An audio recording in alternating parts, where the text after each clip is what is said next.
tardes a todos. Bueno, pues en esta ocasión yo quiero aprovechar para contaros un poquito, para aterrizar algunos casos de uso de aplicación de inteligencia artificial dentro del contexto de aguas que nos ocupa. Y antes de entrar con ellos, primero quiero dar un poquito de contexto y situar dónde se han implementado, ¿no? y en qué situaciones, ¿vale? Entonces, esto es uno de los proyectos que tenemos con Sabesp, que es la empresa gestora de aguas de la parte del área de Sao Paulo, ¿vale? Ellos están en un proceso de digitalización con varios objetivos y lo hemos hecho a través de nuestra plataforma, de nuestro producto, Elliott Water, que está enfocado en poder digitalizar, ayudar a esa digitalización en el ciclo integral del agua, ¿de acuerdo? Entonces, los casos de inteligencia artificial siempre están al final o en la parte final de un proceso de digitalización que implica muchas otras fases, ¿no? Y lo primero que tenemos que ver es cuáles son las fuentes de información con las que contamos para integrar, ¿vale? Esto va a ser clave, tanto qué datos tenemos como qué calidad tienen esos datos para que luego los casos finales tengan éxito. Entonces, en este caso, por ejemplo, distinguimos tanto casos del mundo real, del mundo T, que se suelen llamar, ¿no? Datos de sensores, etcétera, como datos de más la parte digital, la parte virtualizada de sistemas informáticos del mundo IT, ¿no? En este caso en concreto, pues como parte de los datos de Sensónica, tenemos por supuesto todos los contadores de agua, ¿no? con lecturas de flujo directo, de flujo inverso, tenemos puntos de presión en la red, tenemos también sondas multiparámetro para vigilar la calidad del agua, ¿no? Poder tomar esas medidas, y tenemos también, por supuesto, montones de escadas en estos plantas de tratamiento, en distintos sistemas que realmente van a ser los que nos aporten pues, una gran cantidad de medidas de diversas métricas, ¿verdad?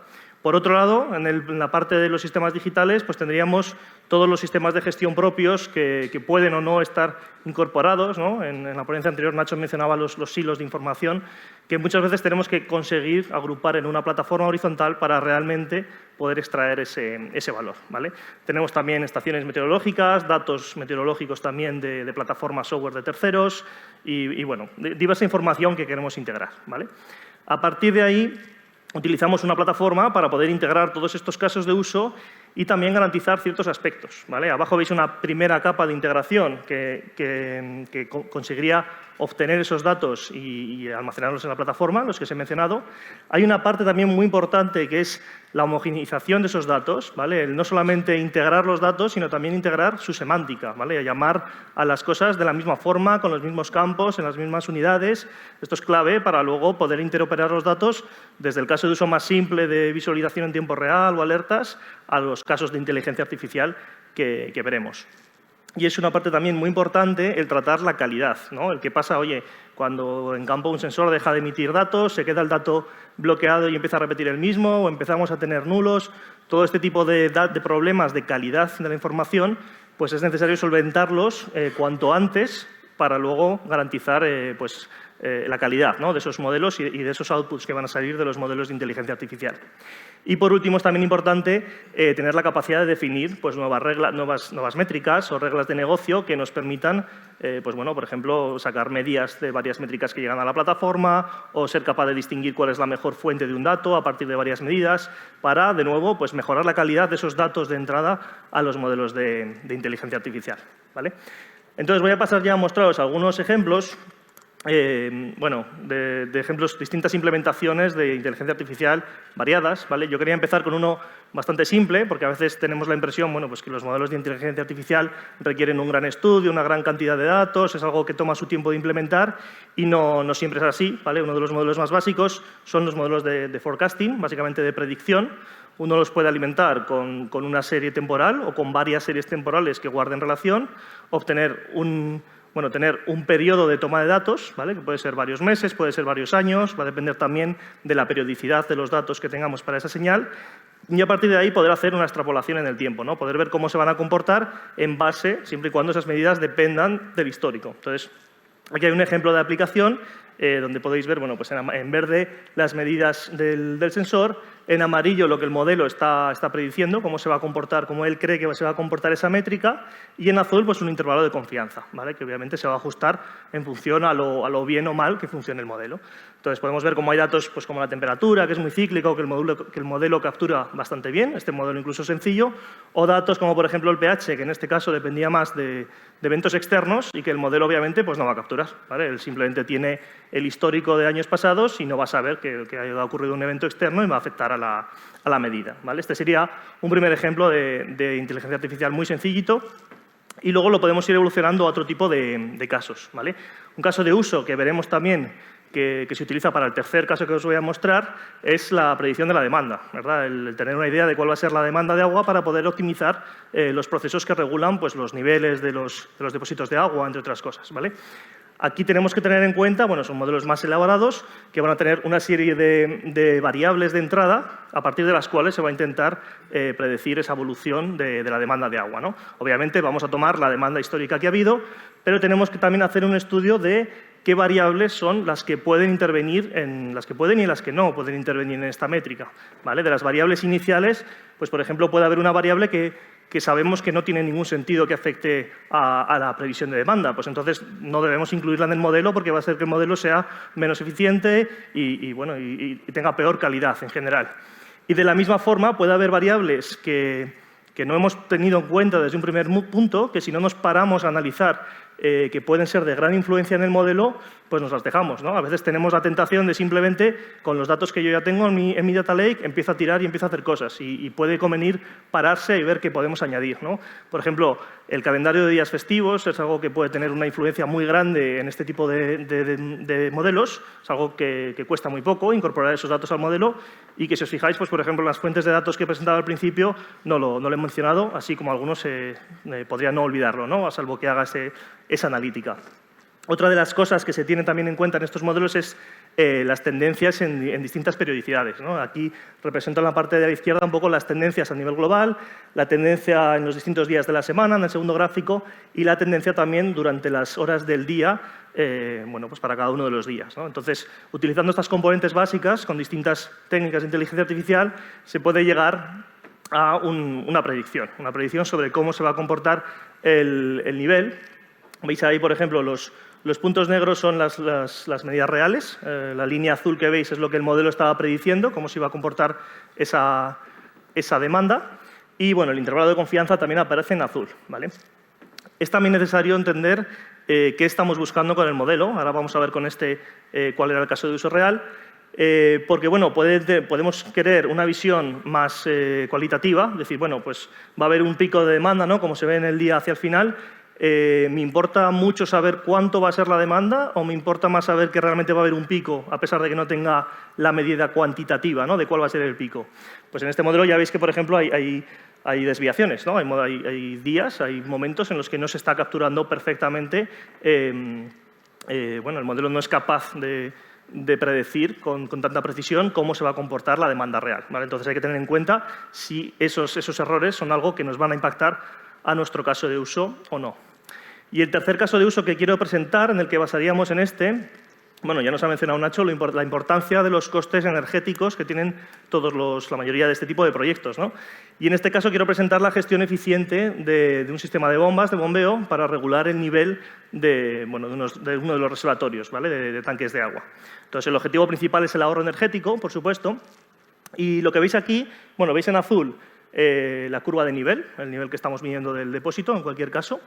Y el nivel, obviamente, el depósito tiene una operativa, ¿de acuerdo? En la parte de abajo podéis ver en azul oscuro el flujo de salida en litros por segundo, es decir, un proxy de la demanda, ¿no? Lo que está saliendo del depósito. Y en azul claro vemos el volumen de entrada, perdón, el flujo de entrada, ¿vale? También en litros de segundo.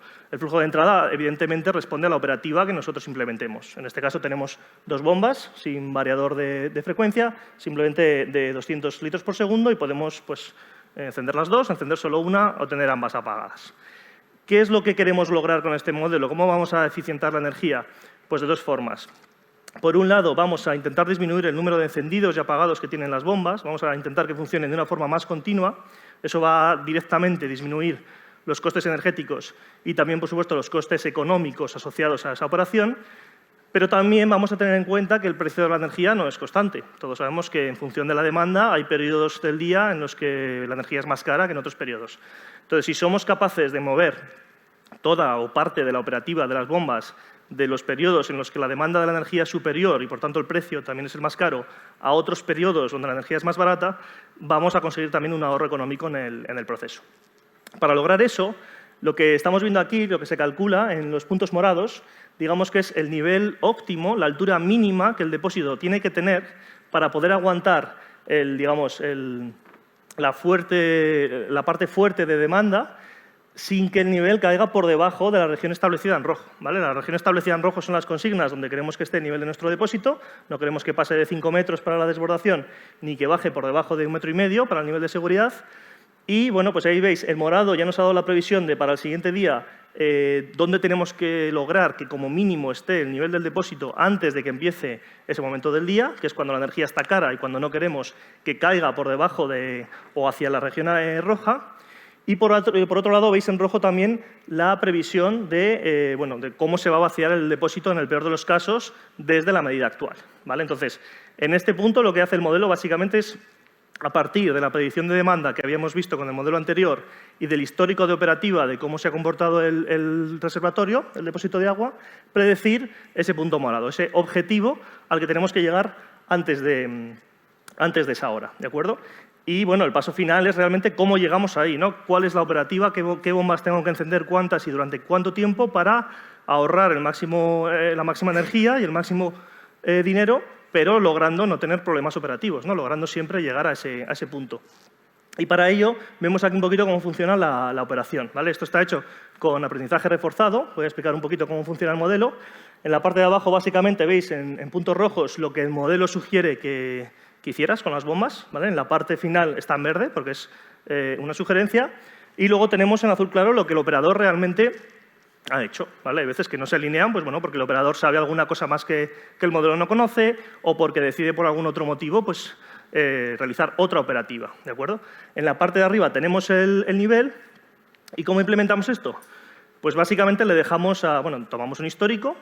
Le decimos a un algoritmo, bueno, pues tú puedes hacer lo que quieras con las bombas, enciende una, enciende dos, no enciendas ninguna, y yo voy a maximizar una función objetivo. Yo voy a decir, bueno, ¿cuál es mi objetivo? Mi objetivo es, pues podría decir al principio, que las bombas estén apagadas lo mayor posible, ¿no? El mayor tiempo posible. Igual eso es lo que me va a dar la eficiencia energética. O podría poner como objetivo también lo que os comentaba, que haya minimizar el número de encendidos y de apagados de la bomba. Eso también va a incurrir en una mayor eficiencia energética.